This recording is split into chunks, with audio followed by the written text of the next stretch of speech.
Boa parte das canções foram a respeito da ressurreição de Jesus, da morte e ressurreição de Jesus. Observaram bem isso? A maior parte delas. E nós não combinamos, né, Marcelo? Nós não combinamos. E não é Páscoa, né? Então, de repente, cantamos muito sobre a Páscoa. Cantamos muito sobre a morte e a ressurreição de Jesus. E o tema dessa noite vai nesse caminho. Você vai observar bem. Vai nesse caminhar. Entendo que o Espírito Santo está nos falando de um modo muito especial, dirigindo as ações desse culto. E é isso que ele quer nos comunicar. Então, tem esse título aqui, os 4 encontros no cenáculo. Eu poderia colocar os 5 encontros no cenáculo. Tem até mais, mas 4 são bem garantidos. Que aconteceram no cenáculo, no mesmo lugar. Cenáculo é aquele lugar para o qual Jesus reuniu os seus discípulos, no qual Jesus reuniu os seus discípulos para a celebração da Páscoa. E a transformou na ceia do Senhor. Isso véspera da sua morte. Nesse mesmo lugar, exatamente nesse lugar, Jesus se encontrou com os seus discípulos após sua ressurreição. Estavam eles reunidos no cenáculo, naquele mesmo cenáculo. Mas nem todos os discípulos estavam lá nessa ocasião. Faltou Tomé. Mais uma vez, passado uma semana, Jesus se encontra novamente no mesmo lugar. Seria esse o terceiro encontro. Agora com a presença de Tomé. Depois, no dia de Pentecostes, estavam todos reunidos no mesmo lugar, nesse tal de cenáculo, que era uma sala grande de uma casa. A igreja nasceu no cenáculo, a igreja nasceu numa casa. E esses encontros importantes, vitais, se deram na casa. Para o estabelecimento da ceia do Senhor, para o reencontro de Jesus com seus discípulos após sua ressurreição. 1, 2 vezes. E mais vezes, que a gente aqui não tem registrado na Bíblia, mas pode calcular. Mais e mais vezes. E temos aquele bendito dia do derramamento do Espírito Santo que aconteceu aonde? No cenáculo. Então teríamos 4 episódios. Para não falar de um quinto, que se encontra lá no capítulo 4 de Atos dos Apóstolos. Lá, quando os discípulos foram ameaçados pelos judeus, proibidos de pregarem o Evangelho, proibidos de falarem de Jesus. E Pedro toma a palavra e diz, mais importa obedecermos a Deus do que aos homens, sob o risco da própria vida. Então a vida dos apóstolos ficou ameaçada. E aí, retiraram-se então desse lugar público, foram para aquele mesmo lugar. Foram para o lugar de costume, da reunião do povo de Deus, para a igreja, para o templo, para o tabernáculo deles, que era esse tal de cenáculo. E lá fizeram uma oração. E sabe o que aconteceu? Com esta oração que eles fizeram, o cenáculo tremeu. O lugar em que estavam reunidos tremeu. Meus irmãos, isso significa que Deus está conosco, que Deus está com a igreja e as portas do inferno não prevalecerão contra ela. Então 5 episódios, não apenas 4, eu coloquei 4, mas eu podia incluir esse. É que há sempre uma certa dúvida, será que realmente era o mesmo lugar? Mas provavelmente era o mesmo lugar, uma casa que se transformou num lugar de adoração, no quartel-general da igreja. Dali, a igreja se espalhou para todo canto do mundo. Vamos falar um pouco sobre esses encontros, mas vamos fixar em 2 deles. Convido você a abrir sua Bíblia em João capítulo 20, do versículo 19 ao 28.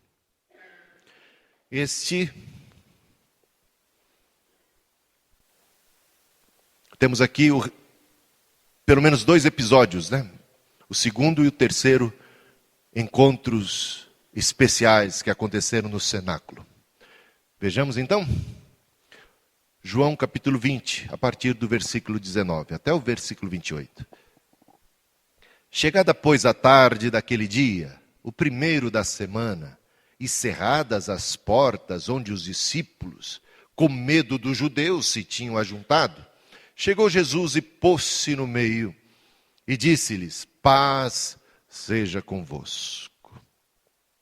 E dizendo isso, mostrou-lhes as suas mãos e o lado, de sorte que os discípulos se alegraram vendo o Senhor. Disse-lhes, pois, Jesus, outra vez: paz seja convosco. Assim como o Pai me enviou, também eu vos envio a vós. E havendo dito isso, assoprou sobre eles e disse-lhes: recebei o Espírito Santo. Aqueles a quem perdoardes os pecados, lhes são perdoados, e aqueles a quem os retiverdes, lhes são retidos. Ora, Tomé, um dos 12, chamado Dídimo, não estava com eles quando veio Jesus. Disseram-lhe, pois, os outros discípulos: vimos o Senhor.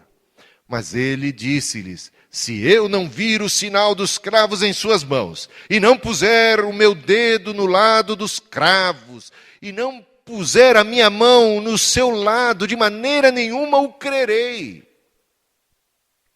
E 8 dias depois, estavam outra vez os seus discípulos dentro, e com eles Tomé.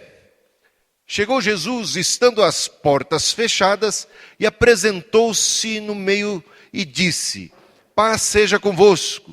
Depois disse a Tomé: põe aqui o teu dedo e vê as minhas mãos, e chega a tua mão e põe-na no meu lado, e não sejais incrédulo, mas crente. E Tomé respondeu e disse-lhe: Senhor meu e Deus meu. Disse-lhe Jesus: porque me viste, Tomé, creste. Bem-aventurados os que não viram e creram. Tem uma comunidade de pessoas mais bem-aventuradas que Pedro, mais bem-aventuradas que João, mais bem-aventuradas que Tomé, que pertence a esses que nunca tocaram nas mãos de Jesus, que nunca tocaram no seu lado, mas que creem na sua ressurreição. Olha, vamos ver que lições a gente aprende aqui então.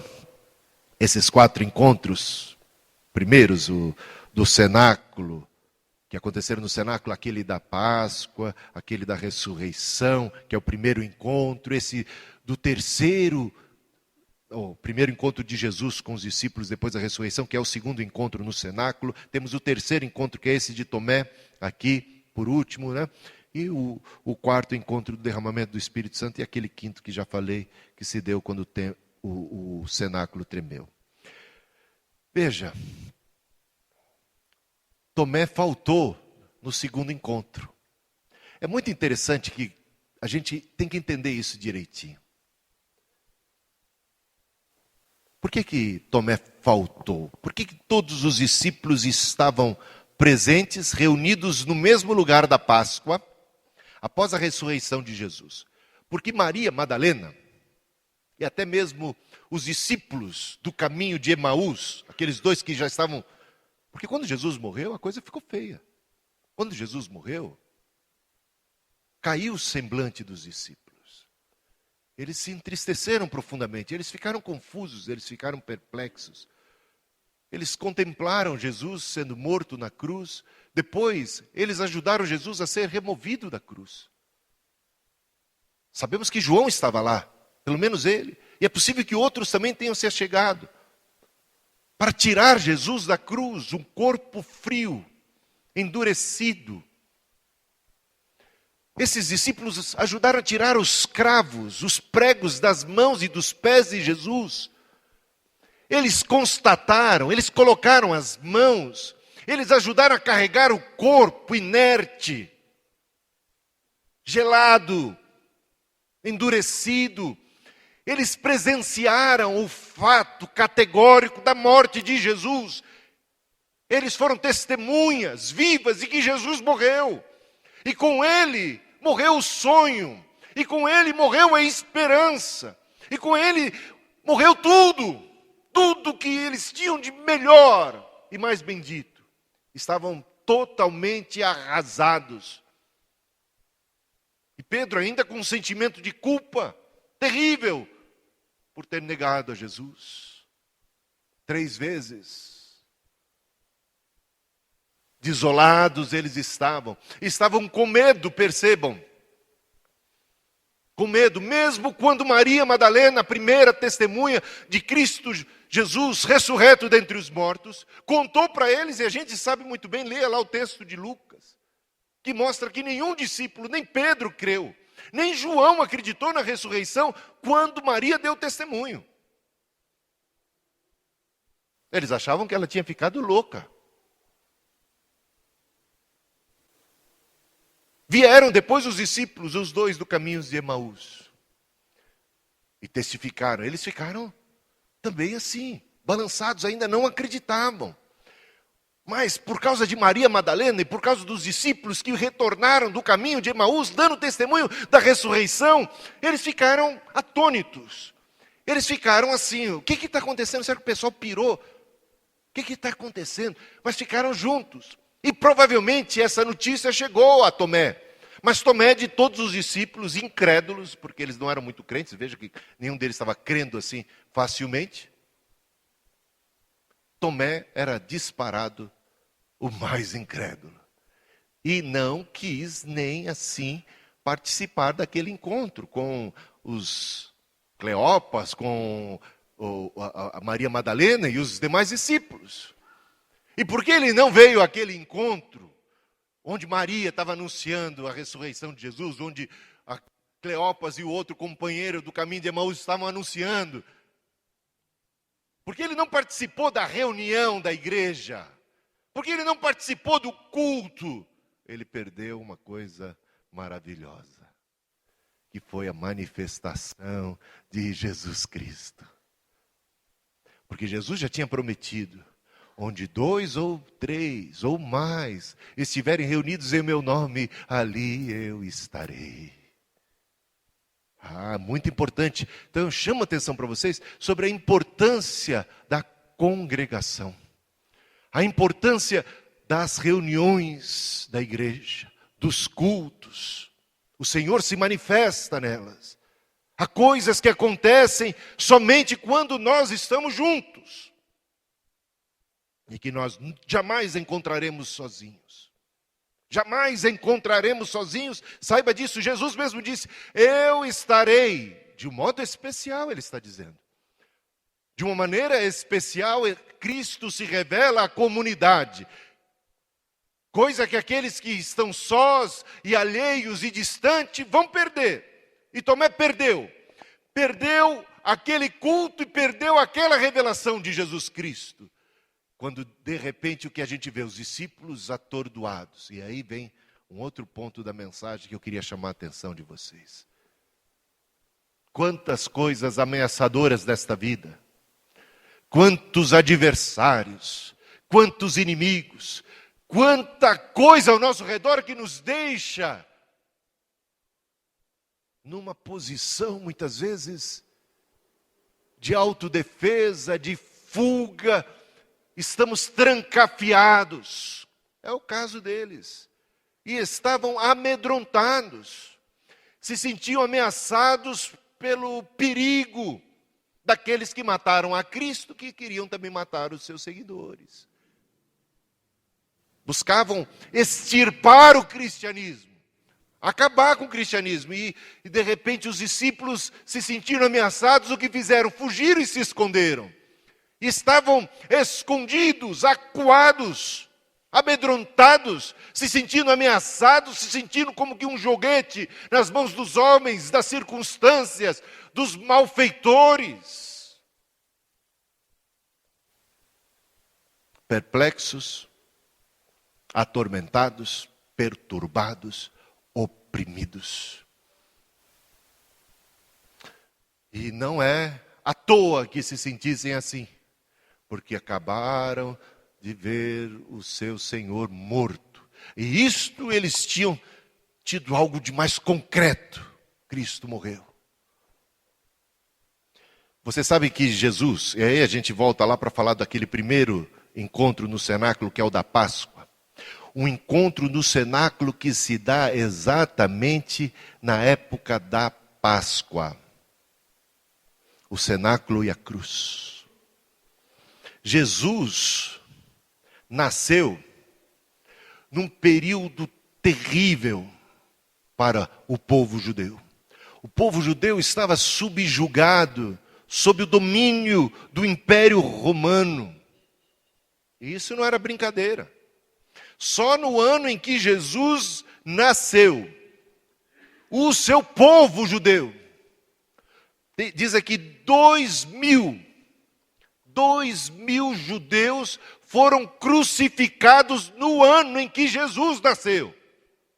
Jesus já nasce debaixo desse estigma da crucificação, debaixo do estigma da opressão, da vergonha, do domínio, da escravidão. Subjugado era o seu povo.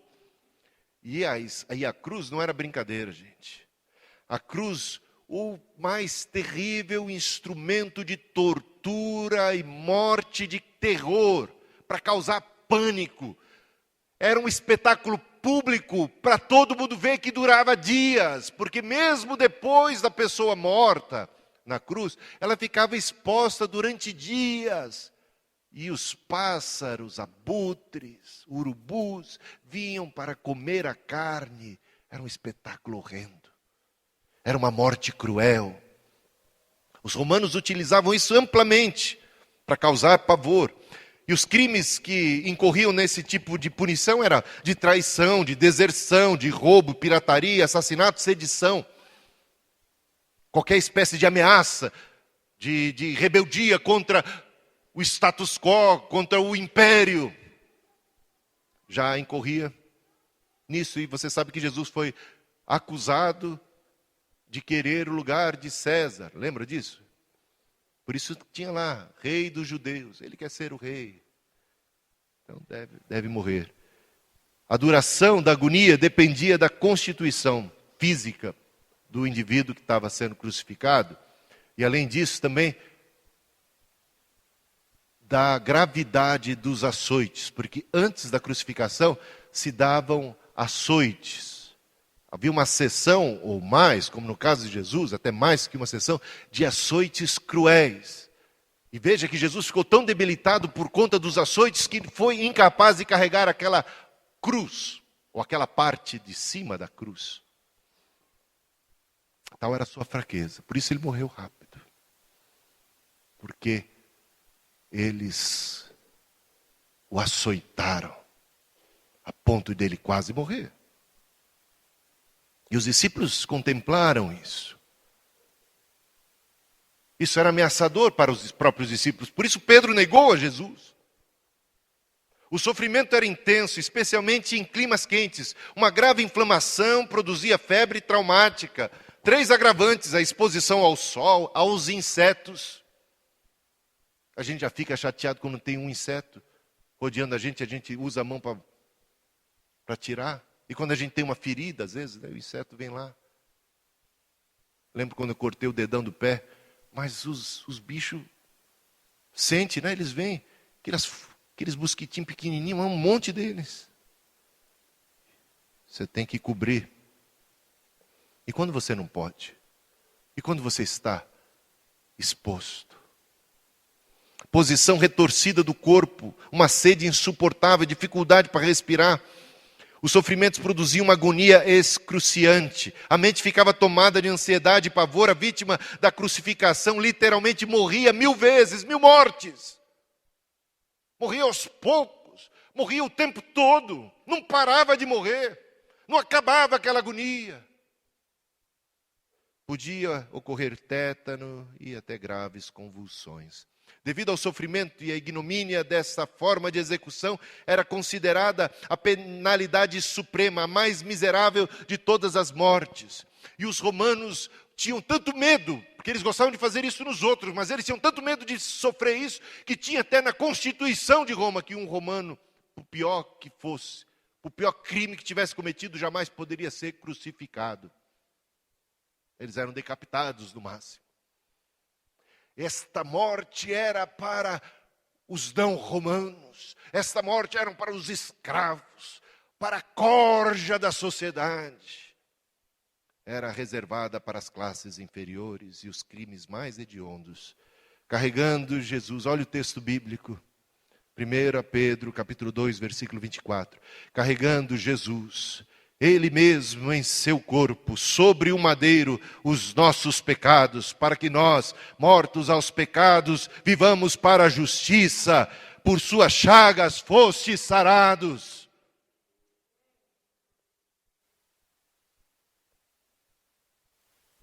Os discípulos não queriam carregar a cruz. Eles fugiram da cruz, eles temeram.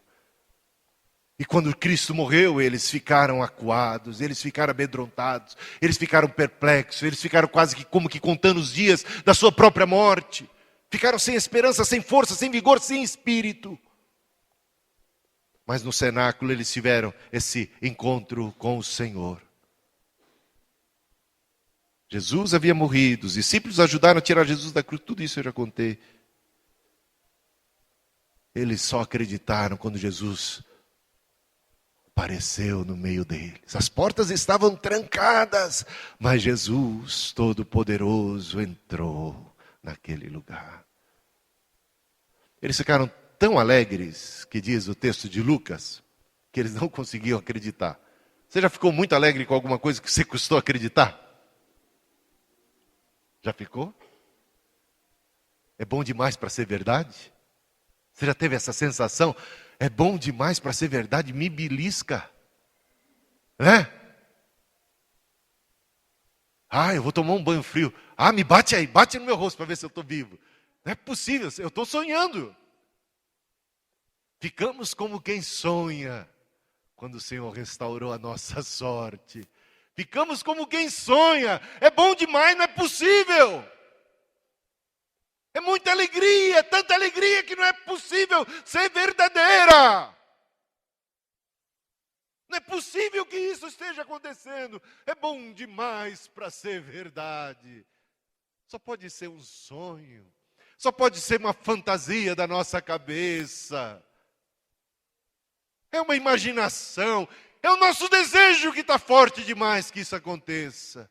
Será que é verdade mesmo? Eu lembro do nosso filho, eu digo, meu e da Cristina. Que uma vez ele ficou tão alegre assim. Ele não acreditava na notícia que a gente estava dando para ele. É que ele tinha ido lá para os Estados Unidos, no peito e na raça, para estudar. E a gente tinha vendido até o nosso apartamento para poder juntar recursos. Não porque a gente tivesse dinheiro naquele apartamento. A gente vendeu porque a gente tinha uma dívida de 15 anos ainda para pagar. Então era para ficar sem a dívida. Para com aquele dinheiro das prestações pudéssemos investir nele. Mas isso não era suficiente. E lá nos Estados Unidos, sabe o que ele fez? Ele logo aprendeu com os amigos lá, que eram da América Latina, um caminho de ganhar dinheiro legítimo, mas bem vergonhoso. Não sei se é vergonhoso o termo, mas você ser uma espécie de cobaia.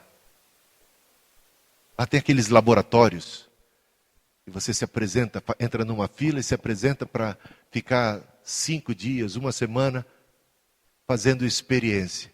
E as pessoas ficam injetando remédio em você e vendo como é que você reage. E te dão injeção, ele tem até isso, até, não sei se no Facebook, coisa assim, ele publicava, ele era meio doido, ele é meio doido. Publicava umas fotos disso. Ele lá na clínica, ficou uma clínica uma vez, para ganhar $3.000, ele ficou 10 dias internado, numa clínica, com aquele negócio já pendurado no braço, e de tempos em tempos iam e colocavam. Ele falou, não pai, eu vou ajudar, a gente vai vencer esse negócio aqui. Bom, essa não era boa notícia pela qual ele ficou tão alegre assim, então qual que era a notícia? É que quando eu vendi o apartamento, veio visitar um primo. Eu já contei essa história, alguns sabem, outros não. Um primo que nunca tinha visitado o Brasil, que a gente não tinha contato algum.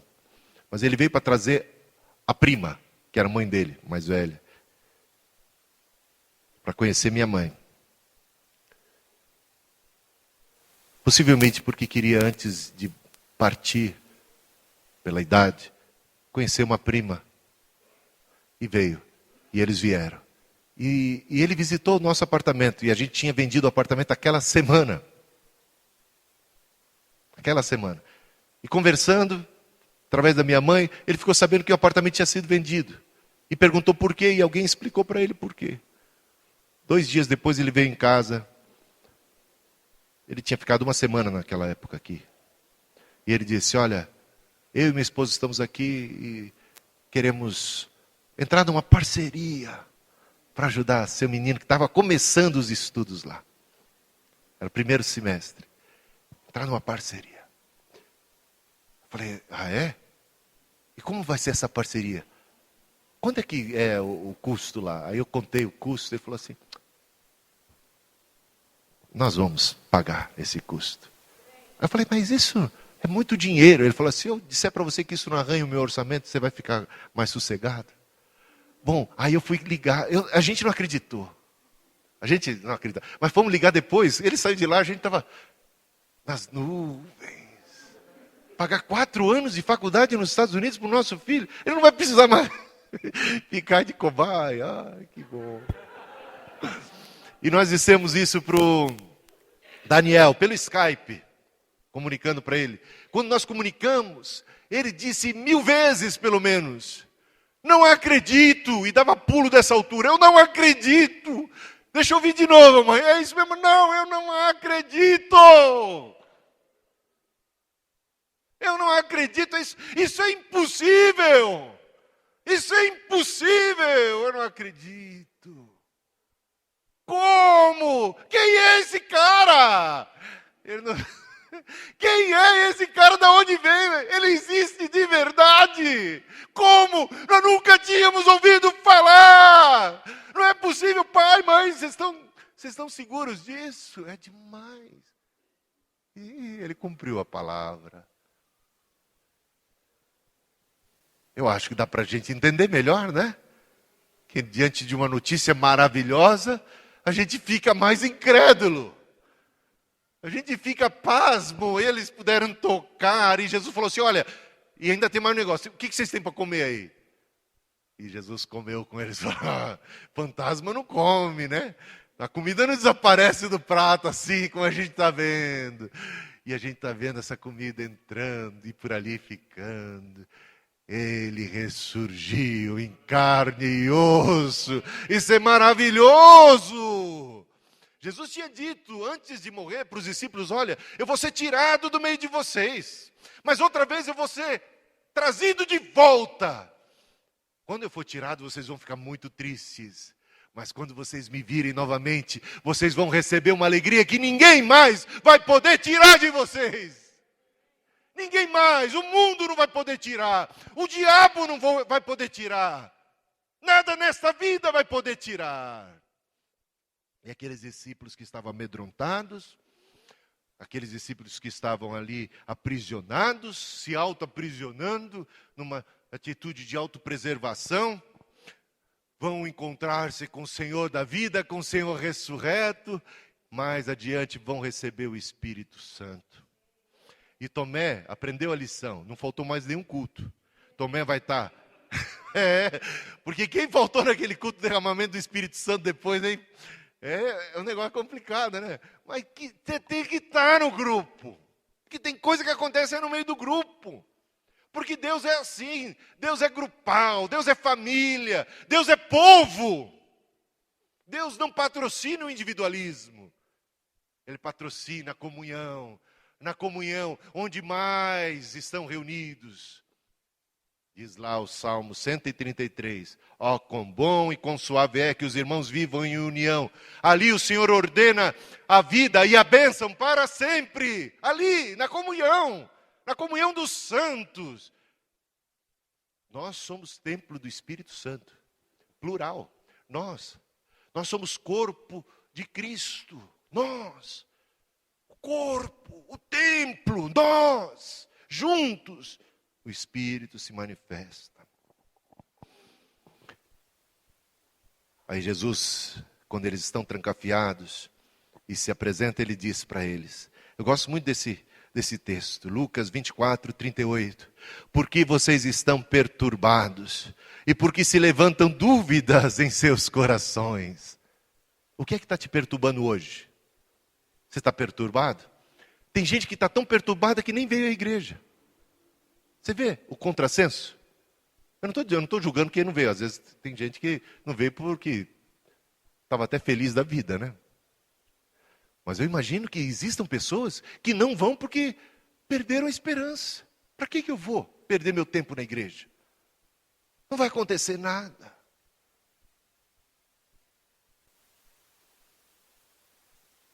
Estou perturbado. O que te perturba? O que te ameaça? O que te amedronta? Jesus está dizendo, por que você está perturbado? Por que vocês estão perturbados? Por que vocês têm dúvidas? Não se turbe o vosso coração. Crede em Deus, crede também em mim.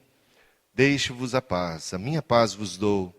Não vou lá dou como o mundo a dá. Não se turbe o vosso coração, nem se atemorize. João 14, 27. Meus amados irmãos. Com isso eu queria terminar a mensagem.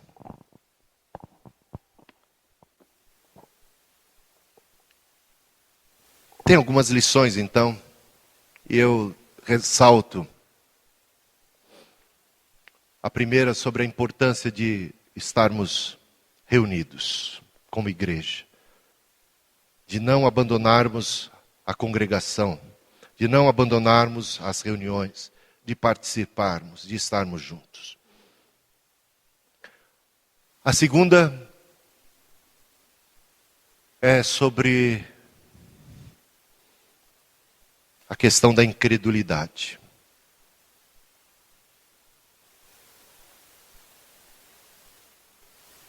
A questão de repente, nos sentirmos ameaçados, de não estarmos desfrutando a paz de Deus. Veja que quando Cristo se manifestou a eles, a primeira coisa que Cristo disse a eles foi, a paz seja convosco.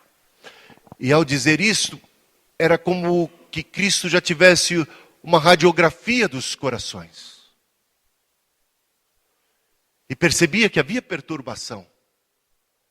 O ambiente não era dos melhores, havia discussão, havia contenda, havia ansiedade, havia temor, havia portas fechadas. Não havia confiança no Senhor da vida, no Senhor ressurreto. Havia mais uma concepção de um Cristo morto, de um Deus morto, do que de um Deus vivo. Havia aquilo que um dia a mulher de Lutero, o reformador alemão, um dia fez para despertar a consciência de Lutero, que porque foi condenado pela Santa Inquisição, condenado à morte pelos católicos, sim, naquela época isso aconteceu, simplesmente porque ele pregava que a salvação era de graça, e ele pregava contra a cobrança de indulgências, a igreja que usurpava e que cobrava para conceder perdão de pecados, porque um homem se levantou e abriu a Bíblia, e traduziu a Bíblia para a língua do povo, foi condenado à morte, e teve que fugir. Estava no seu refúgio, mas estava entristecido, por tantas ameaças de morte. E como os discípulos, sabe o que ele experimentou? A depressão, a tristeza. E ficava acabrunhado. E ficava ali nos cantos. E não tinha coragem para nada. A mulher de Lutero, crente também em Jesus Cristo, vestiu-se de negro. Vestiu-se de luto. E começou a andar pela casa de luto. Lutero, quando viu aquilo, assustou e disse: que é isso, mulher? Ficou louca? Só me faltava essa agora. Para azedar de vez a maionese. Que é isso, mulher? Por que você está de preto? Por que você está de luto? E ela disse: porque Deus morreu. Porque Deus morreu. Porque para você estar triste desse jeito, só pode ser porque Deus está morto. Então eu estou fazendo coro com você. Aí Lutero acordou. Lutero acordou. E os discípulos acordaram naquele dia, para que Deus está vivo, porque Deus está vivo.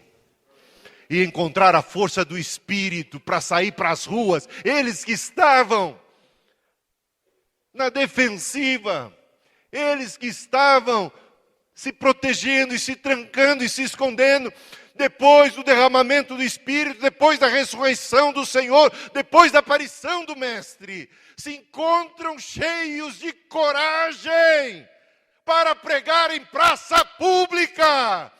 E quando são proibidos com ameaça de morte, o que eles respondem é: mais importa obedecer a Deus do que aos homens. E quando foram presos, a igreja, mais uma vez reunida no cenáculo, orou e as cadeias foram quebradas.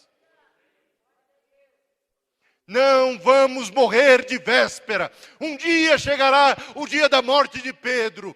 Também chegará o dia da morte de João. Também chegou o dia da morte de Paulo. Mas só vai chegar quando Paulo puder dizer: eu combati o bom combate, eu completei a carreira, eu guardei a fé, eu vou completar a minha carreira. Cristo só morreu porque completou a sua carreira.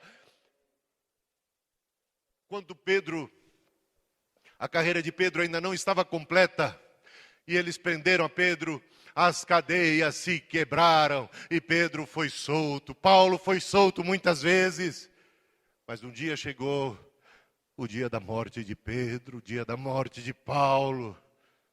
Vai chegar o nosso dia de morrermos. Mas, irmãos, sejam sempre firmes, constantes, abundantes e sempre corajosos. Porque você tem o Espírito Santo de Deus, o Espírito da vida, não tem o que temer.